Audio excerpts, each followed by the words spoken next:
안녕하세요. 그리스 로마 신화 이번 학기 마지막 시간입니다. 15-3강 15주차의 3강입니다. 자, 부지런히 하긴 했는데 온라인 수업이라는 한계도 좀 있고 또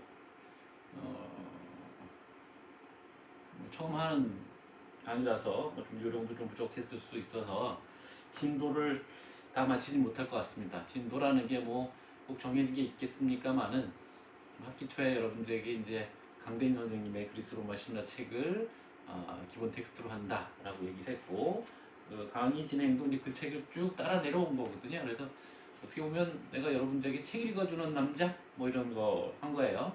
그래서 그 책의 내용이 어려운 건 아니고 다만 그 얘기들을 조금 더 살을 붙이고 또 전달하는 데 효과적으로 그림들을 더 덧붙이고 그런 식으로 강의 용으로 여러분들에게 이제 전달한 건데 뒷부분이 좀 미진하게 남습니다. 그래서 오늘 간단하게 소개는 하겠습니다만 정상 강의처럼 내용을 다 전달하지는 못해서 아쉬움은 있습니다만 오늘 마지막 강의 위종의 미를 거둘 수 있도록 열심히 해보겠습니다. 자, 지난 시간에 테바이 원정군이 조직되었다라는 얘기, 그래서 테바이 원정군이 조직될 때 있었던 에피소드들 그런 얘기들까지 쭉 했고요. 자, 근데 이 테바이 원정은 이제 실패로 돌아갑니다. 그래서 그 아르고스의 왕이었던 아드라스토스를 제외한 모든 영웅들이 거기서 죽습니다. 그래서 이제 여기 밑에 나옵니다만 우리가 학기 초에 헤시오도스의 일관한알 이라는 작품에 보면 그리스 역사라기보다는 하여튼 그 전사적 역사 이전의 시대, 그 신화의 시대인데 그 시대를 헤시오도스가 5개로 구분했는데 그 중에 영웅 시대가 있었다고 했고, 그 영웅 시대 사람들이 2번의 전쟁에 걸쳐서 다 죽게 되는데 바로 그 첫 번째 전쟁이 바로 이 테바이 원정입니다. 나머지는 이제 트로이 전쟁인 거고요. 다 죽었다기보다는 고향으로 돌아가서 죽은 사람들도 있는데 사실은 그렇습니다. 자, 거기서 이제 중요한 몇 사람들 얘기만 간추립니다. 일단 카파네우스라는 사람, 테바이 성벽을 두른 영웅들 얘기를 했었잖아요. 암피온과 제테스. 그들이 암피온이 이제 그 리라를 연주했는데 현 7개라서 성벽 형문이 7개 생겼다 그런 얘기 있잖아요. 그래서 여기 성문이 7개라서 그 각 성을 쳐들어가는 그 테바이 원정대의 영웅들도 7영웅들인 겁니다. 세븐 히어로즈가 있어요. 또 물론 거기에 맞서서 테바이 쪽에서도 각 성을 지키는 또 7영웅들인 거죠. 7쌍의 영웅들이 공방을 주고받는 전쟁이 됐던 겁니다. 그 중에 이제 카파네우스 같은 경우에는 테바이 원정대에 속했는데 그 성벽을 기어 올라가서 거기서 불을 던지고 이러면서 히브리스를 범한 거죠. 신들을 능멸하는 얘기. 제우스도 나를 막지 못한다. 이러다가 제우스의 벼락에 맞아 죽습니다. 또 티데우스라는 이 용사는 멜라니포스에게 치명상을 입는데 그걸 보고서 이제 그 멜라니포스를 후원하는 아테네가 불사의 약을 가지고 가던 도중에 이거를 먹었다면 이제 불사의 몸이 됐을 텐데 가는 도중에 보니까 멜라니포스를 죽여서 복수를 한 거죠. 멜라니를 죽여서 그 골을 파먹고 있는 끔찍한 장면을 보고 아테네가 지원을 처리했다라는 얘기. 또 저번에 얘기했던 암피아라우스 예언자로서 자기가 가면 안 된다는 걸 알고 있었으나 부인이 그 하르모니아의 목걸이, 그러니까 헤파이스토스가 선물했던 그 목걸이에 매수가 돼서 폴리네이케우스가 줬던 그 목걸이에 매수가 돼서 폴리네이케스 어쩔 수 없이 전쟁하겠던 이 영웅은 적에게 죽기 직전에 제우스가 땅을 갈라서 그 땅으로 마차와 함께 빨아들입니다. 그래서 이제 비참한 죽음을 피하게 한 거였죠. 그리고 그 자리에는 신탁소가 생겼다 라는 얘기가 있고요. 그 다음에 이제 에테오클레스 폴리네이케스, 바로 이제 오이디푸스의 두 아들이죠. 이 두 아들은 서로 같은 성문을 내서 공방을 주고받다 서로 창으로 찔러 결국 죽고 맙니다. 여기에는 사실 오이디푸스가 저주한 게 있습니다.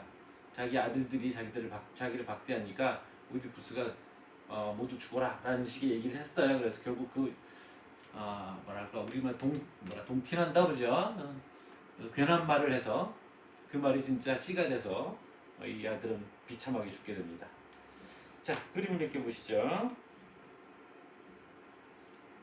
자, 여기 이게 제목에도 붙어 있는데 세븐 어게인스트 테베스 영화 S가 붙어요. 테베 묵음이겠죠, 그러니까. 여기 항아리 그림입니다.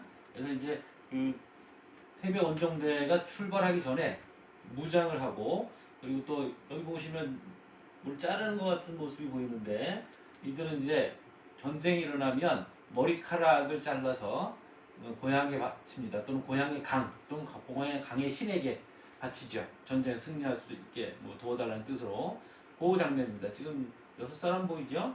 7사람은 아니고 6사람이 보입니다. 항아리 그림이고 자 이게 아까 얘기했던 그 사람입니다.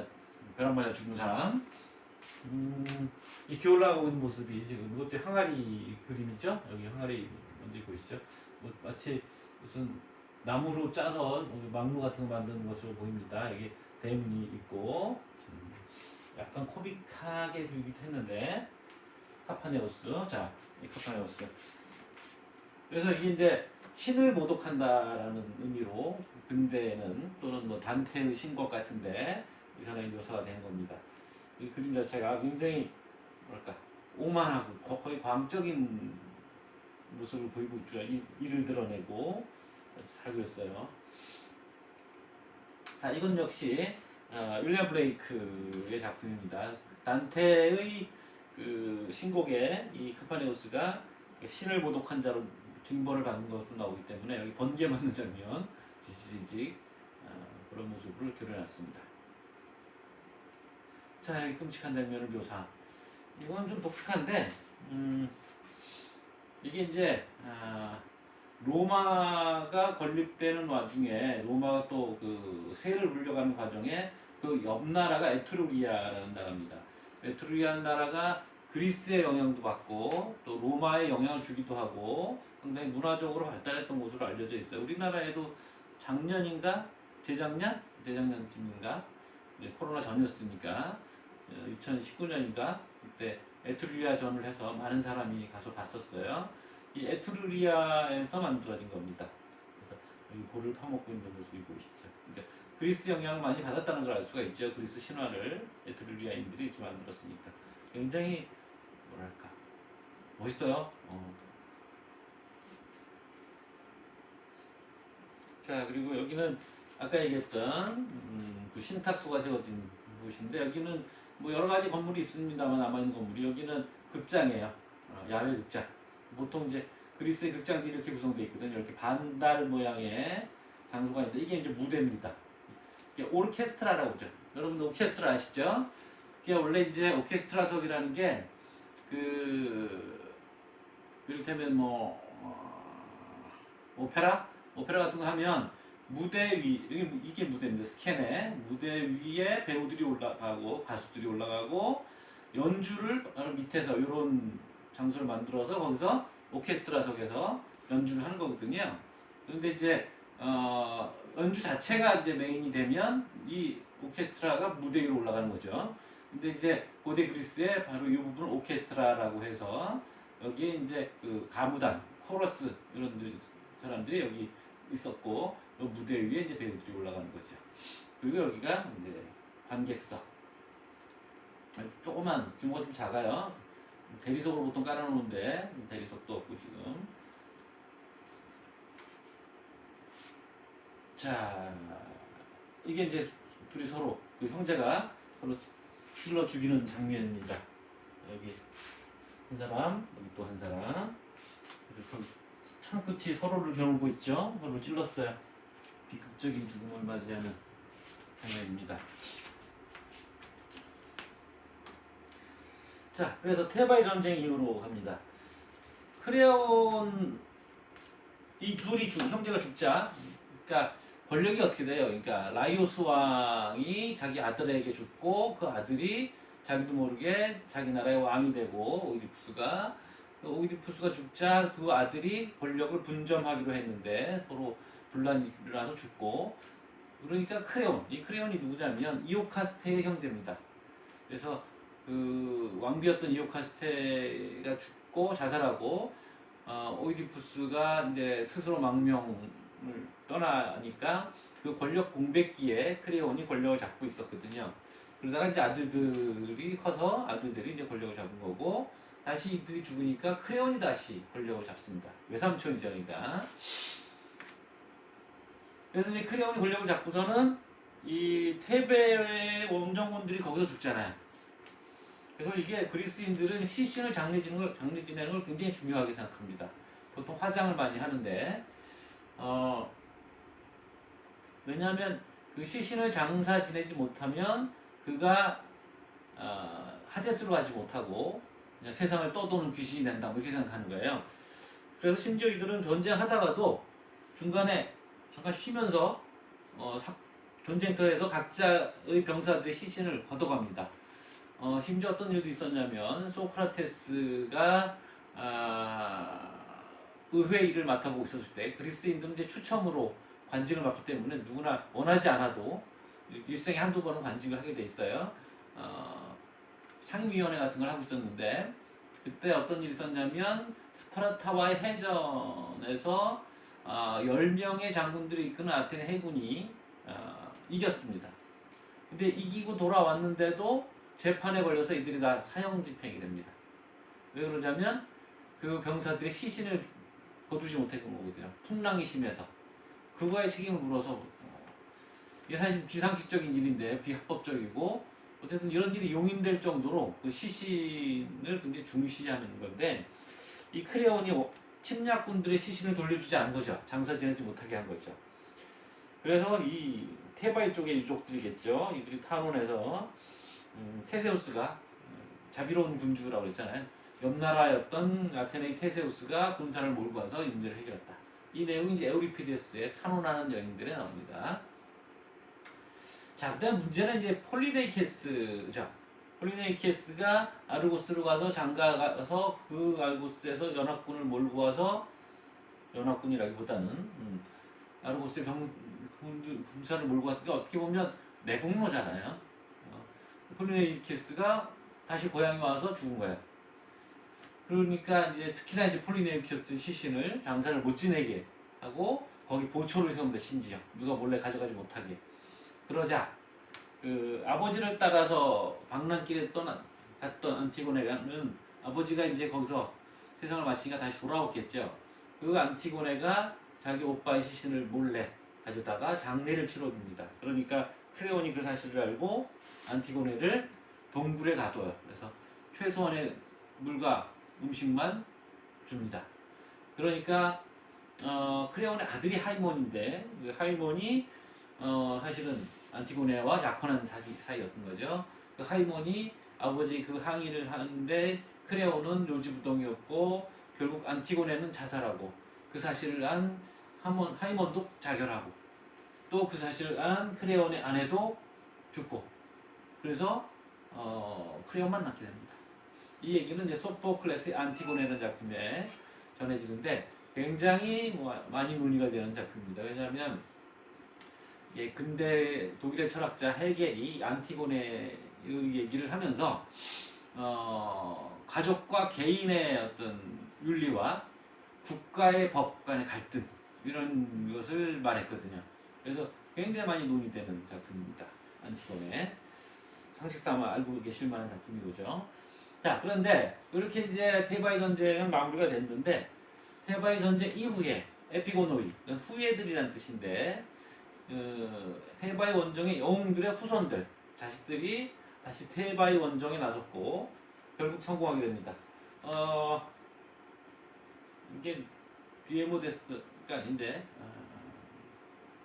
요즘 좀 헷갈립니다. 잘못 못 합쳤는데, 잠깐만요.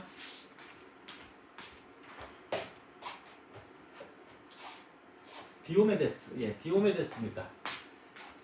이 다 이제 디오메데스. 그래서 볼까요? 이건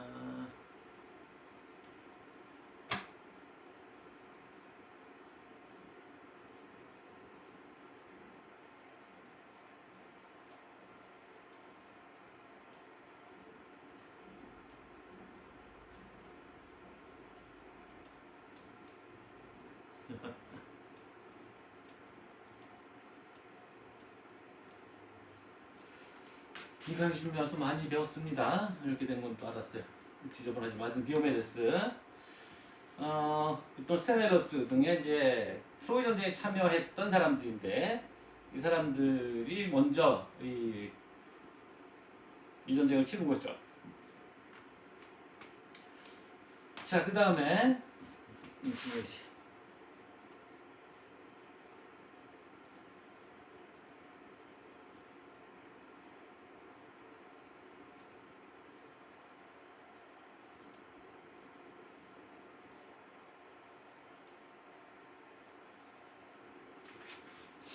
자, 그 다음에 알크마이온.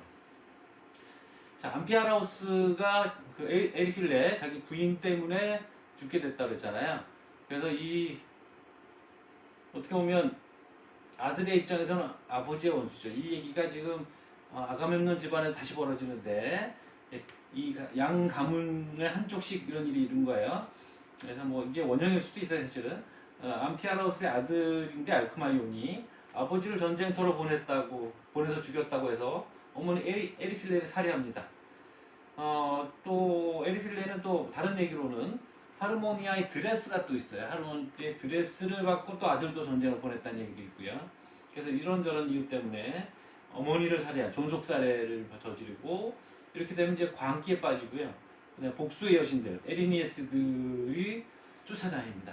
그게 결국 이제 미쳤다는 얘기가 거의 동격이 되는데 그렇게 망랑하다가 다른 나라로 가서 결혼을 하는데 기존의 부인도 있었어요. 근데 이혼을 하고 다른 나라 가서 결혼을 하는데 그 마지막 아내가 그 하르모니아의 목걸이를 갖고 싶어 했던 거예요. 근데 이거를 전처에게 줬던 거죠, 이 목걸이를. 그래서 전처에게 얻은 데로 가서 거짓말로 얘기를 하다가 뭐 자기 광기를 없애려면 뭐 목걸이가 필요하다고 이런 식으로 얘기하다가 이 사실을 아는 그쪽 집안 사람에 의해서 살해됩니다.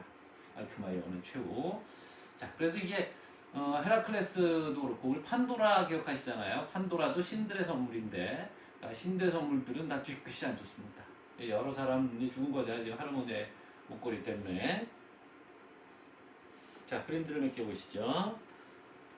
자, 이게 바로 이제 안티고네의 장면인데 안티고네는 뭐 영화보다는 뭐 연극으로도 많이 하고 이거 뭐야 이런 식으로 바뀌었네요. 그렇죠. 자, 이 안티고네의 모습인데 오빠가 죽은 거를 지금 복합적으로 만든 거죠. 몰래 가져다 장세를 지낸 건데 마치 발각된 것처럼 이게 어떤 장면을 구성했어요. 그래서 잡혀가는 형태로 돼 있죠. 안티고네. 자, 이건 에리필레를 죽인 모습입니다. 그래서 족가슴을 드러내고 이제 사실 여기는 어머니라는 의미가 더 강조된 거겠죠. 목걸이인지 팔찌인지 요게 그건 것 같고요. 하르모니아. 여기 복수의 여신들의 모습이 어렴풋이 묻히고 있습니다.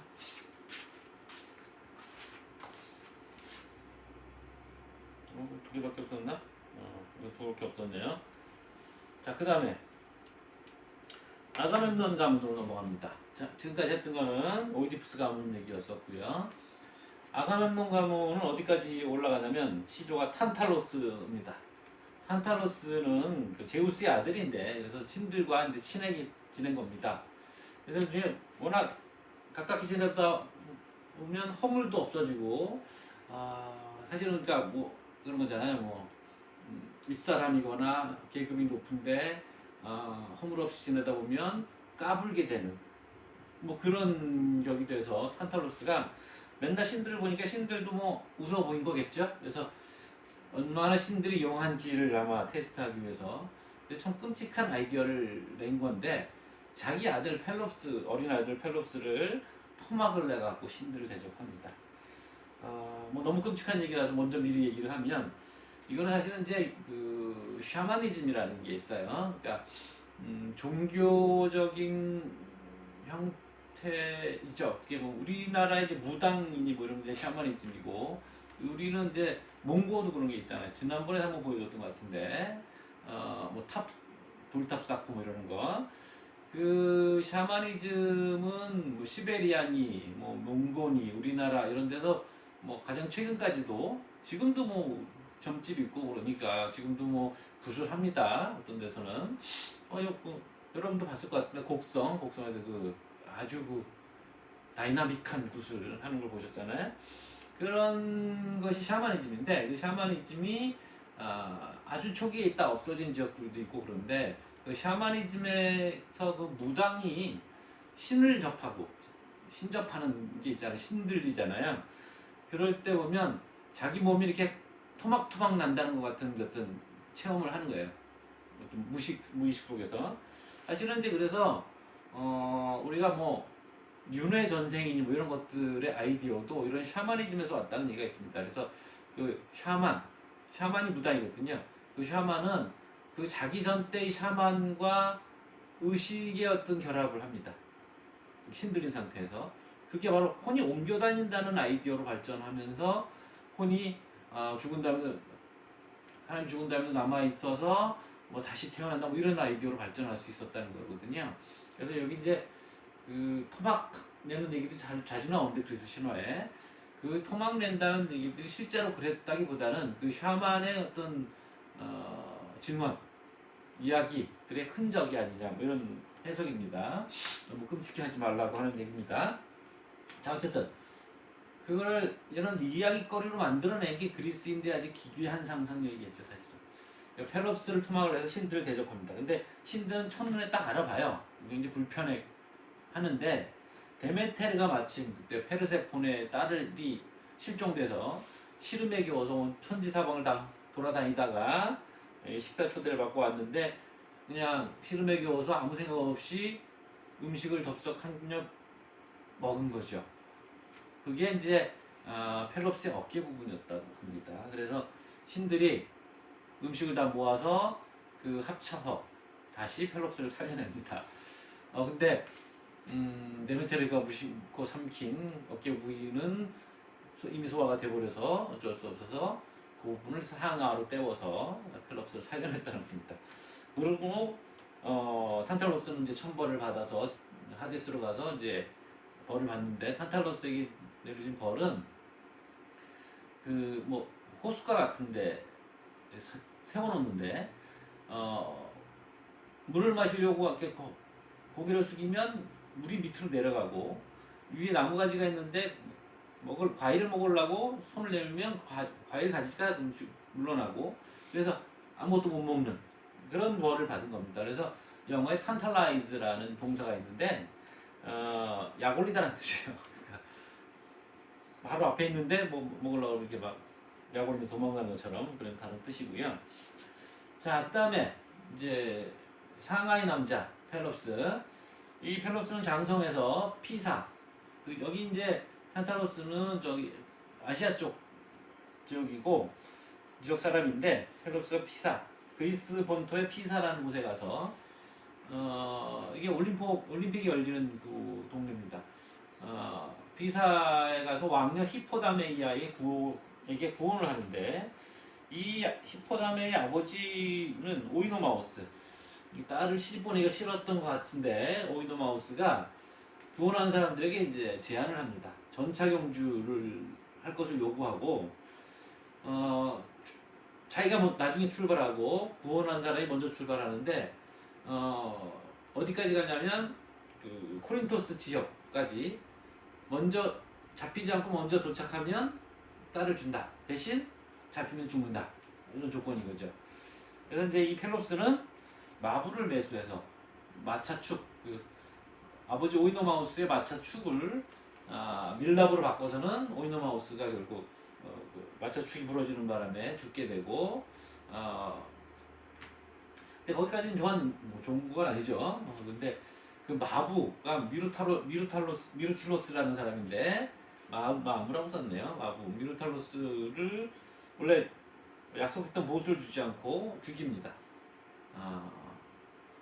그 다음에 근데 이제 문제가 미루틸로스가 헤르메스의 아들이었던 거죠. 그래서 죽으면서 저주를 내렸는데 이 저주는 펠롭스에게 간 게 아니라 그의 후손들에게 갑니다. 이게 이제 그리스 비극의 기본적인 포맷이에요. 가문의 어떤 이게 이제 오염이라고 하는데 폴루션 갑자기 그리스 이름이 말이 생각이 안 나는데 미아스마라고 하는데 미아스마 오염이라는 뜻인데 이게 이제 피를 통한 오염 그러니까 혈육을 통한 오염이 있고 공동체를 통한 오염이 있습니다. 그 오이디푸스 같은 경우에 그 테바이의 역병이 돌게 되는데 그 이유가 전왕을 살해한 자가 아직 이 테바이에 살고 있기 때문이다라는 신탁을 받잖아요. 그러니까 공동체의 어떤 한 사람이 또는 어떤 단체가 신을 모욕하는 신에게 어떤 불경한 짓을 저지르면 그 공동체 전체가 오염이 돼서 신의 징벌을 받습니다. 그 트로이 전쟁 얘기도 있다가 할 텐데 거기도 그랬고 또 한편은 그 가문의 누군가 선조가 벌을 받으면 불경한 짓을 하면 그 후대 내내 그 오염이 계속 넘어갑니다.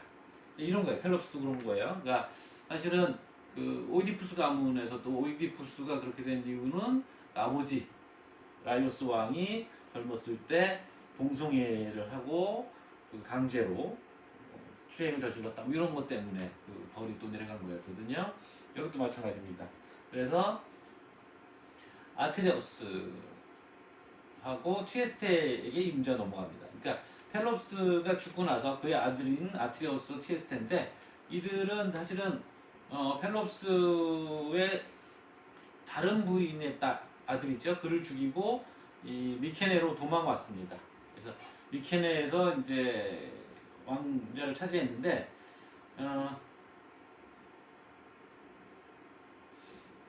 이 둘이 이제 그곳에서 왕좌를 좀 이상한데 펠롭스가 그런 거죠. 그래서 펠롭스가 죽고 나서 둘이 장자 상속권이 없어갖고 그러니까 그리스에는 장자 상속권이 없는 겁니다. 그러니까 조선 시대 같은 경우 보면 우리가 먼저 큰 아들이 왕이 되는 게 기본이잖아요. 근데 그런 게 없어서 다툼이 벌어진 거죠. 오이디푸스 때도 폴리네이케스와 둘이 싸우게 된 것도 그런 거고요. 그래서 이 아티레우스가 아니죠. 튀에스테스가 이런 제안을 합니다. 그러면 우리 중에 황금 양털을 가진 사람이 왕권을 갖기로 하자. 이 좀 제안 자체가 사실 이상한 거죠. 근데 아티레우스는 사실은 내심 좋아했겠죠. 왜냐면 마침 자기가 기르던 양 중에 황금 양털을 갖고 있는, 그러니까 노란색이겠죠. 노란색 양털을 갖고 있는 양이 있어서 그 양을 죽여서 그 양털을 갖고 있었던 거죠. 그래서 뭐 내심 잘 됐다고 생각하고 집에 가봤더니 없어요. 이게 어떻게 된 거냐면 자기 부인이 튀에스테스랑 바람을 펴서 이거 지금 형수인지 뭐 제수신지랑 바람을 펴서 튀에스테스에게 준 거죠. 그래서 이제 뭐 약속은 약속이니까 튀에스테스가 왕권을 가져가게 됐는데 이 억울하다고 신들에게 탄원하니까 제우스가 해 뜨는 방향을 바꿨다 이렇게 돼 있습니다. 그래서 뭐 보통 우리 동쪽에서 해가 뜨니까 서쪽으로 바꿨겠니 하는데 사실은 이제 플라톤이 그리스 철학자 플라톤이 정치가라는 자기 작품 안에서 이 얘기를 하면서 그 전에는 해가 서쪽에서 동쪽으로 떴었다 이렇게 얘기를 해요. 그러면서 이때 이후부터 동쪽에서 서쪽으로 해가 뜨기 시작했다. 뭐 이런 얘기를 합니다. 물론 이제 이런 얘기를 하는 데는 플라톤이 뭐 다른 속셈이 있습니다만, 하여튼 그래서 뭐 정확히는 잘 모른다 이거죠. 두 가지 버전이 있는 거예요. 그래서 이제 아테네우스가 결국 왕권을 차지하게 됐고, 그러고 나서 아테네우스가 복수를 한 이유에서 튀에스테스의 자식들을 또 역시 토막살인을 해서 식사로 대접을 합니다. 튀에스테스에게. 다 먹고 나서 자기 자식 그 트위스테스 자식들의 얼굴을 보여줍니다. 머리를. 그러니까 트위스테스가 상을 얻고 도망칩니다. 이게 뭐 그리스 신화라는 게 다 19금이 많아요. 아동이라는 개념이 없기 때문이라는 거 아시죠? 자, 여기 보시면 탄탈로스의 장면입니다. 제우스가 굉장히 화난 표정으로, 자기 아들이긴 아들이지만 제우스가 굉장히 화난 표정으로 이게 이제 펠롭스인 것 같아요. 펠롭스 상하는 뭐 있는 것 같은데 어린 펠롭스를 다시 살려내서 이건 헤라이겠죠. 헤라의 품에 안겨주고 마우스가 여기 있으면 제우스의 무슨 좀 성질난 것 같은 모습이네요. 자, 그리고 헤르메스가 체포를 합니다. 탄타로스를 체포합니다. 있어요. 다른 신들, 여기 아테네 같죠? 투구를 쓰는 모습이. 위쪽에 보시면 어디 갔니? 데메테르가 어디 있을 텐데. 데메테르가, 여기는 독수리가 여기 있고, 독수리가 저 벼락을 좀, 원래 제우스에게 벼락을 운송책입니다. 독수리가. 데메테르가 안 보이네요. 이게 데메테르인 것 같아요. 곡식 나달이 보이시죠? 그래서 당황해하는 모습입니다. 곡식 나달로 머리를 묶었어요. 데메테르는. 자, 그리고 이 장면은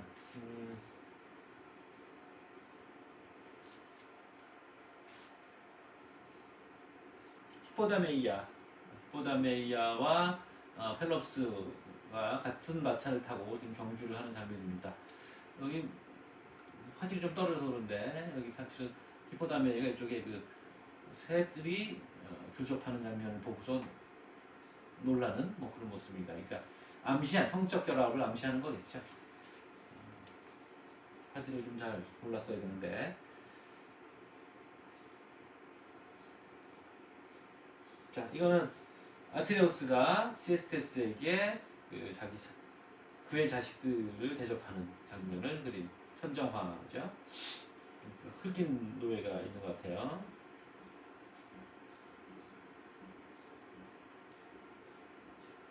자, 그 다음에 뭐 시간이 많이 지나서 마지막 시간이라 뭐 시간 제한 없이 하겠습니다만 좀 부지런하겠습니다.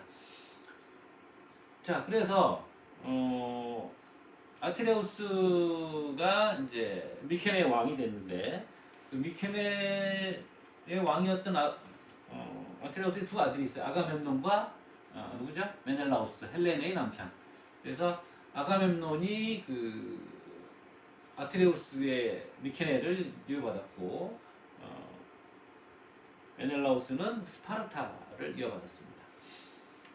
그래서 이제 아가멤논과 아이기스토스 얘기를 하는데, 자, 아가멤논이 그 그리스 트로이 전쟁의 그리스 연합군 총사령관입니다. 아트레우스의 아들이자 메넬라우스 이멸이 됐는데 메넬라우스의 형이며 트로이 원정군의 총사령관이었는데, 이게 연합군이 조직돼서 배를 타고 이제 트로이로 가야 되는데 바람이 불지 않습니다. 그러니까 이제 바람이 불어야 그 배가 또는 역풍이 불거나 이러면 가지 못하니까. 근데 어떻게 된 일인지 신탁을 받아보니 그 아가멤논이 사냥 중에 아르테미스 여신의 암사슴을 죽였다. 뭐 이것도 한 가지 버전입니다. 또 어떤 버전은 뭐 제우스가 그 트로이 전쟁의 어떤 운명을 알려주기 위해서 신호를 보냈는데 그게 무슨 뭐 독수리가 어떤 새들을 잡아먹는 뭐 그런 거에서 사냥의 여신 또는 짐승들의 여주인 아르테미스의 심기를 거스렀다. 뭐 이런 얘기도 있고 몇 가지 버전이 있습니다. 어쨌든 그래서 아르테미스의 분노를 사서 원정군의 배가 출동을 못하게 됐고, 그래서 또 역시 신탁을 받아보니 이피게네이아 딸을 제물로 바쳐야 된다라는 신탁이 왔고, 그래서 이제 아가멤논이 그 속임수를 씁니다. 그래서 아킬레우스에게 자기 딸 이피게네이아를 시집 보내기로 했다. 뭐 이렇게 해놓고 어머니 크리타임니스트라와 이피게네이아를 그 항구로 오게 합니다. 그래놓고 느닷없이 이피게네이아를 희생제물로 바친 거죠. 이피게네이아는 처음에 굉장히 당황합니다만 결국은 자기 운명을 이제 받아들이는 그런 식으로 이제 마음을 바꾸게 된다라는 비극 작품이 있어요. 이피게네이아. 그런데 그래서 결국 제물로 바치고 트로이 전쟁에 가서 20년 만에 돌아왔죠. 아가멤논이. 근데 돌아와 보니 그 티에스테스의 아들이 있었어요. 다 죽인 게 아니고 어떤 버전에서는 너무 어려서 못 죽였다는 얘기도 있고 또는 이 아이기스토스 아들들을 다 죽였는데 티에스테스가 복수를 하기 위해서 자기 딸과 통정하여 아들을 낳았다 이거죠. 아이기스토스라는 아들을 낳았는데 이 아들이 아가멤논이 집을 비운 사이에 클리타임네스트라의 정부가 되었고요. 그 클리타임네스트라를 사주해서 아가멤논을 죽이게 합니다. 그 클리타임네스트라는 가뜩이나 이피게네이아를 희생제물로 바친 것에 대한 끔찍한 분노가 있는 거예요, 사실은. 그렇죠? 그래서 아가멤논 이것도 버전이 있는데 목욕하는 아가멤논에게 그물을 씌워서 도끼로 쳐 죽였다라는 얘기도 있고 또 이따 보여줄 그림에는 뭐 이제 침상에 있는 걸 죽이는 장면으로 묘사되는 것도 있고 뭐 아가멤논 식사 중에 아기스토스가 매복시킨 자들에게 수죽었다라는 얘기도 있고 여러 버전이 있습니다. 이것도 역시 자 이제 기말고사 준비하셔야죠. 나는 이제 여러분들 중간고사 대체물을 채점하겠습니다. 이거 끝내고 자 그래서 이제 아가멤논은 비참한 죽음을 맞이했는데 그 다음 얘기가 또 이어집니다. 그래서 오레스테스라고 아들이 있는데 아가멤논의 아들, 그러니까 아가멤논과 클리타임네스트라 사이에서 난 아들이죠. 근데 이 아들을 누나가 빼돌립니다. 아무래도 복수 당할 염려가 있으니까 오레스테스도 무사하기 어려웠을 테니까 엄마 누나가 이제 다른 나라로 빼돌렸다가 오레스토스가 나이를 먹자 고향으로 돌아옵니다. 그래서 누나인 엘렉트라 컴플렉스라고 있어요. 오이디푸스 컴플렉스는 아버지 엄마를 갖고 싶은데 아버지가 방해꾼이 돼서 아버지를 대적하지 못해서 오히려 아버지를 자기화시킨다 뭐 이런 게 이제 오이디푸스 컴플렉스인데 거기에 이제 짝을 맞춰서 엘렉트라 컴플렉스는 아버지에 대한 사랑을 갖는 건데 엘렉트라가 이제 자기 아버지의 복수를 하려고 하니까 여기서 따와서 이제 엘렉트라 컴플렉스라는 말을 만들었습니다. 엘렉트라가 빼돌렸던 오레스테스가 돌아와서 누나의 도움을 받아서 아이기스토스와 크리타미네스트레를 차례로 죽입니다.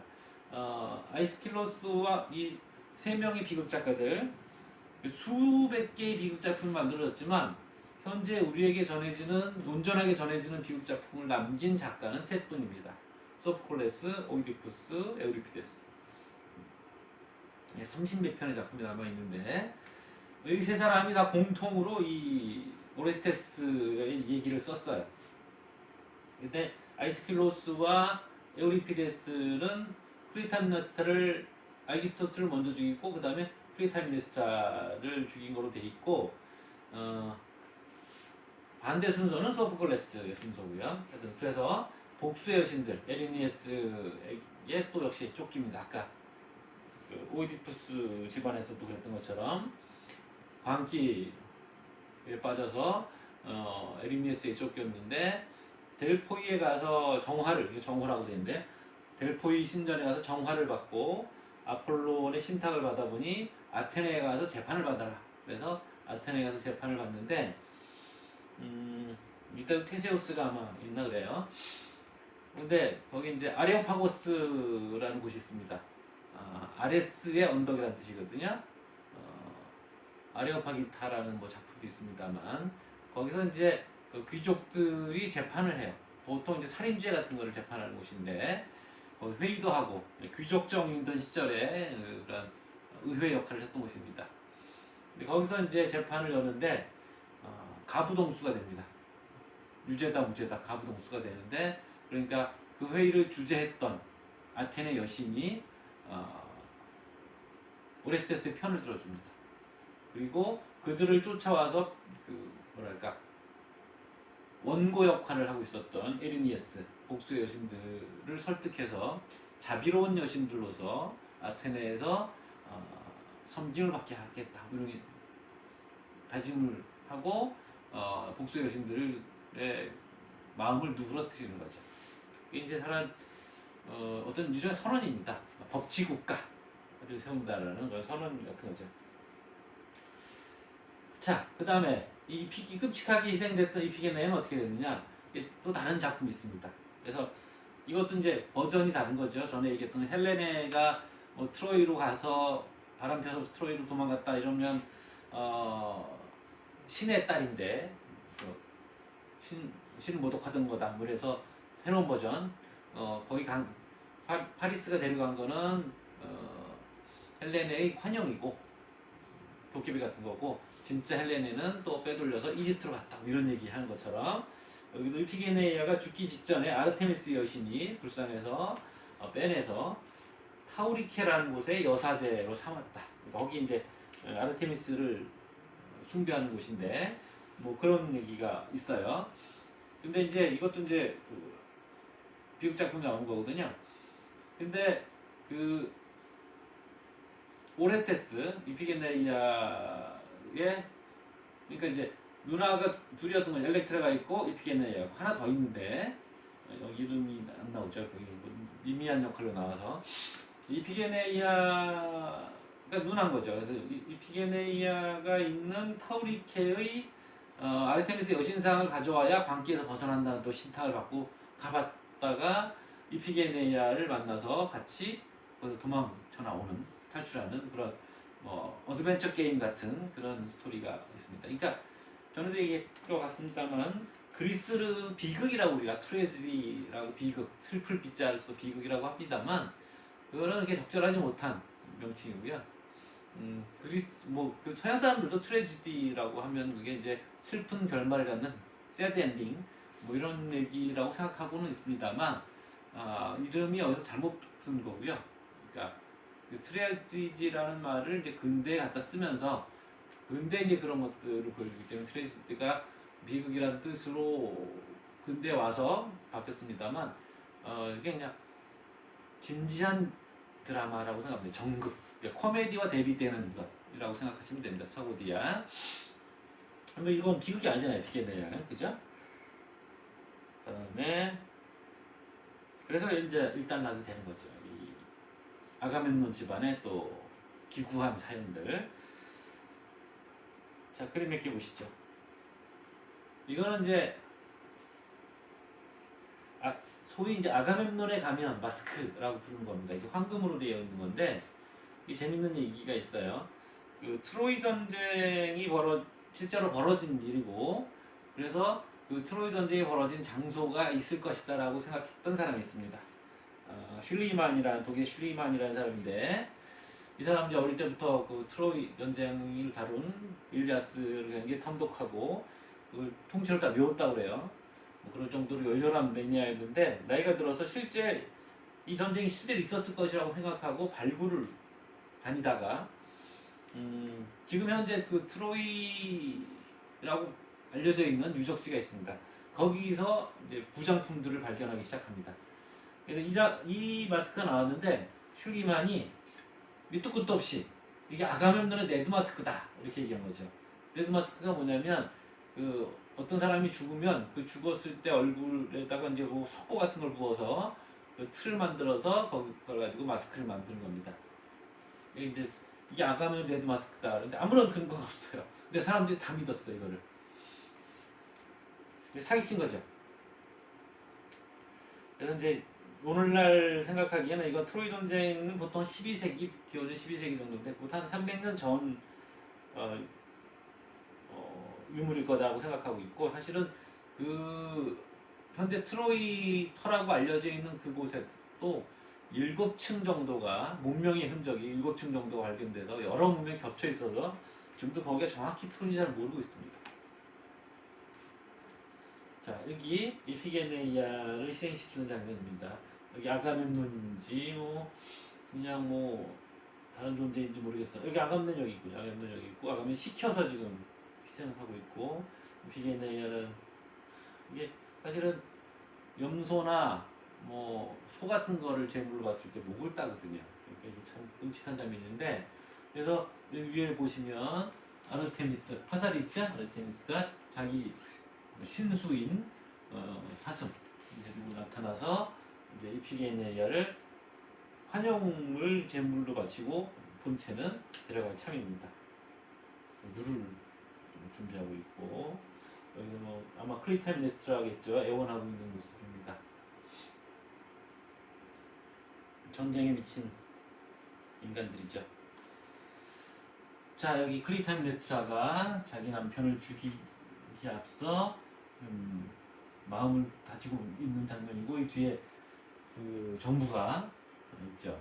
그래서 이 사람은 그래서 여자 뒤에 숨는 남자로 뭐 유명한 정평이 난 그 사람이 됐어요.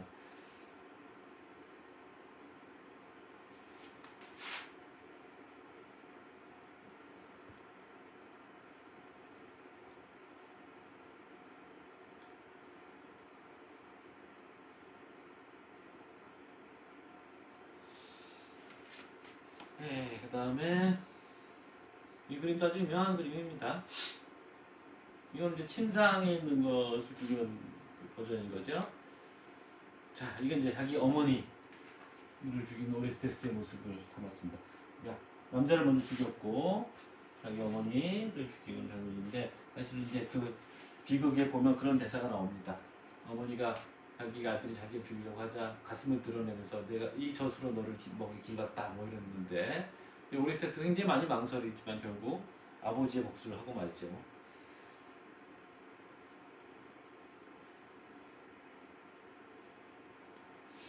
자, 그래서 자기 어머니를 죽이고서 뭐 어떻게 복수의 여신들이 지금 쫓아다니고 있습니다만 어떻게 보면 뭐 자기 내면의 갈등을 이런 식으로 이제 형상화했다고 볼 수 있죠. 머리카락이 뱀이 되는 이 에리니에스들이 오레스테스를 쫓아다니고 있습니다. 그래서 이제 델피에 가서 정화를 받고 이게 이제 델피의 피티아 여사제가 앉아서 신탁을 내린다는 이 세발 의자, 세발석 의자. 그래서 이게 이제 오레스테스고 그림이 모로 그림 비슷해서 가져와 봤어요. 그래서 아폴로온의 지시에 의해서 아테네로 가서 재판을 받는다 얘기였고, 요거는 이제 폼페이의 벽화인데 이피게네이아가 여사제가 된 모습이고 아마 여기는 그 동생 오레스테스겠죠. 자, 그래서 이제 가문 얘기들까지 끝냈고 남은 얘기들 좀 하겠습니다. 간단하게. 지금 뒤에 배경화면은 로마에 가면 판테온이라는 곳이 있습니다. 판테온이라는 말은 판은 모든이라는 뜻이고 테온은 신적인 것입니다. 그러니까 만신전이라고 이제 보통 번역해서 우리말로 번역해. 일본 사람이 번역했겠죠. 뭐 모든 신, 만신전이라고 되어 있는 것인데 이 천장이 동그랗게 도움 형태로 되어 있고 그 가운데 구멍이 뚫려 있습니다. 큰 구멍이 있는데 묘하게 비가 와도 이 비가 그 구멍을 통해 들어오지 않는다고 합니다. 기류 때문에 아마 그런 것 같아요. 잠깐 서 있어 봤는데 아주 신기하긴 합니다. 모든 신들의 얘기를 마친다는 의미에서 맨 마지막 발견 화면으로 판테온 천장을 올려봤습니다. 자, 그 우리 책, 강대인 선생님 책에 남아있는 내용들은 뭐가 있냐면 일단 헥토르가 죽고 난 이후에, 그러니까 헥토르가 아킬레우스에 의해서 죽임을 당하고 난 이후에 어떤 일들이 벌어졌는지 그 얘기들을 좀 있습니다. 그러니까 이거는 물론 일리아스에 있는 얘기는 아니고요. 일리아스가 아닌 그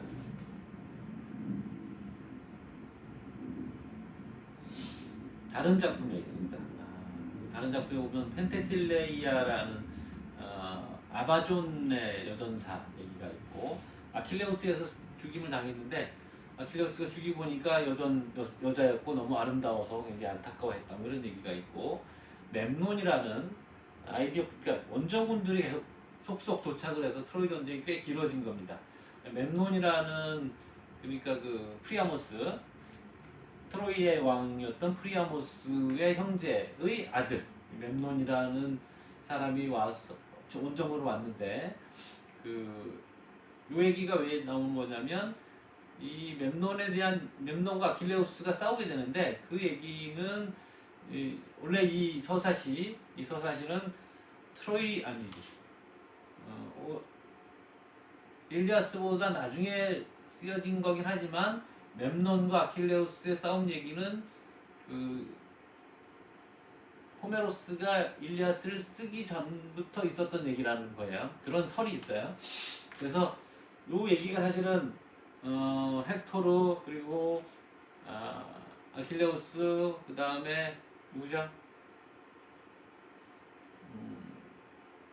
아킬레우스 친구 뭐 이런 얘기들의 원형 같은 거죠. 얘기가 똑같아요. 그래서 멤논 얘기를 할 수 있고 그 다음에 아이아스는 전에도 한번 나왔죠. 이게 이제 트로이 전쟁의 최고의 영웅은 아킬레우스고 그 다음에 용맹한 사람이 아이아스였습니다. 그래서 나중에 농공 행상을 할 때 아킬레우스의 무구를 누가 가질 것이냐라고 놓고 이제 다툼이 벌어졌는데 아이아스가 자기가 갖는 게 당연하다고 생각했으나 오디세우스의 어떤 교활한 말솜씨 때문에 오이디푸스가 가져갑니다. 전쟁에 가장 큰 공을 내가 세웠다 뭐 이런 거였어요. 아이아스가 이것 때문에 미쳐서 나중에 자결을 하죠. 그리고 필로테테스는 헤라클레스의 활을 가지고 있었던 영웅인데 전에도 한번 얘기했어요. 그 같이 트로이 원정대에 탔다가 뱀에게 물려서 그 상처에서 나는 고약한 냄새 때문에 섬에다 버리고 갔어요. 낙소스인가 아마 그랬었죠. 그 섬에다 버리고 갔는데 나중에 신탁이 오기를 헤라클레스의 화살이 있어야만 전쟁을 끝낸다. 그래서 오디세우스랑 아킬레우스의 아들이랑 둘이 가서 이 사람을 데려오는 얘기가 또 비극 작품으로 다뤄져 있고 또 유명한 트로이의 목마 그 얘기는 아시죠? 뭐 그런 얘기들이 이제 남아있는 얘기들이고 그 다음에 이제 오디세우스가 고향으로 돌아가는데 뭐 자기 부하들이 아폴론의 뭐 양떼 소떼를 죽여서 거기 또는 포세이돈의 아들을 죽여서 아들 죽인 게 장님으로 만들었죠. 그래서 이제 그 신대 분노를 사서 10년 동안 지중해를 떠돌아다니다가 고향에 돌아갔더니 자기 부인 페넬로페에게 구원을 하는 자들이 집안 가산을 탕진해가면서 난동을 부리고 있어서 행패를 부리고 있어서 그들을 모두 다 죽이는 징벌을 한다는 얘기. 그 얘기가 이제 오디세이아라는 호메로스의 또 다른 서사시에 담긴 내용이고요. 그 다음에 이제 그리스 로마 신화니까 로마 쪽에서 전해지는 그 신화 얘기들은 로마의 신인 오비디우스의 변신 이야기에 사실은 이 변신 이야기라는 거는 그리스 신화들의 토대를 두고 오비디우스가 그거를 자기 나름대로 시인이니까 멋지게 각색한 주로 사랑 얘기 그리고 변신 이야기라는 말에서 보이는 것처럼 존재가 다른 존재로 바뀌는 얘기들의 그런 얘기들을 주로 모아서 오비디우스가 전하는 변신 이야기라는 유명한 작품이 있고요. 또 트로이 전쟁 시에 가끔 나왔던 인물 중에 하나가 아이니아스라는 인물인데 그 아프로디테의 아들이죠. 그래서 그 프리아모스의 사위였던가 그렇죠.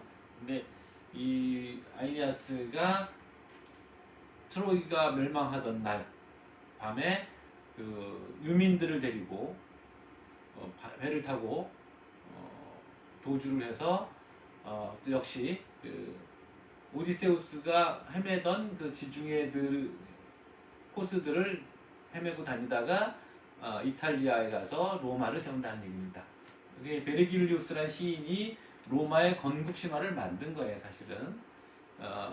묘하게 짜맞춘 거죠. 그러니까 호메로스라는 대시인의 작품에 필적할 만한 자기의 서사의 작품을 쓰면서 그리스인들의 필적할 만한 건국 신화를 만들고 싶었던 거죠. 그래서 트로이의 후예를 로마의 어떤 건국 영웅으로 만드는 얘기입니다. 이게 베르길리우스 활동했던 시절이 옥타비아누스, 그러니까 카이사르 시저 카이사르가 암살된 후에 그 내란이 벌어졌고 그 내란의 종국적인 승자였던 옥타비아누스가 아우구스티누스가 되거든요. 황제가 되는데 그 황제 시대에 이 아이니아스 작품을 써서 황제에게 바친 겁니다. 그래서 로마의 위대한 미래까지 참 건국에서부터 아우구스티누스의 치세에서 그 위대한 미래까지 뭐 장대한 서사를 읊는 이 작품이 또 있어서 여기에 또 여러 가지 신화 얘기들이 나오는 겁니다. 자, 이게 그 만신전 입구입니다. 신들의 모습들을 입구해서 마지막 사진으로 삼았습니다. 자, 한 학기 동안 수고 많으셨고요. 이 수업을 진행하면서 나 역시 뭐 즐거웠는데 여러분들에게도 즐거운 시간이 됐었으면 좋겠다라는 바람입니다. 뭐 이런 이제 그리스 로마 신화가 주로 그 서양에서 일제감치 흡수가 돼서 서양 문화에 많은 족적을 남겼고 이런 이제 유물들, 작품들, 조각품들, 미술품들 많이 남겼죠. 우리 이제 코로나 시대, 우울한 코로나 시대에 코로나 블루에 잠겨 있지만 이제 백신도 빠르게 접종되고 있고 그래서 머지않아 다시 해외 여행이 재개가 되겠죠. 여러분들도 뭐 헬조선이란 말도 있습니다만 뭐 또 우리 오늘날 20대들이 여러 가지로 불안한 삶을 살고 있다는 얘기도 있습니다만 신화의 세계에서 조금이라도 정신적 자유를 맛보고 좀 현실을 좀 떨어져서 바라보고 조금이라도 여유 있는 시간이 됐었으면 좋겠다는 생각이 들고요. 코로나 시대 곧 벗어나서 백신 맞고 내년에는 제가 소개했던 이런저런 장소들에 가서 여러분들의 청춘을 만끽했으면 좋겠습니다. 자, 한 학기 동안 고생하셨습니다.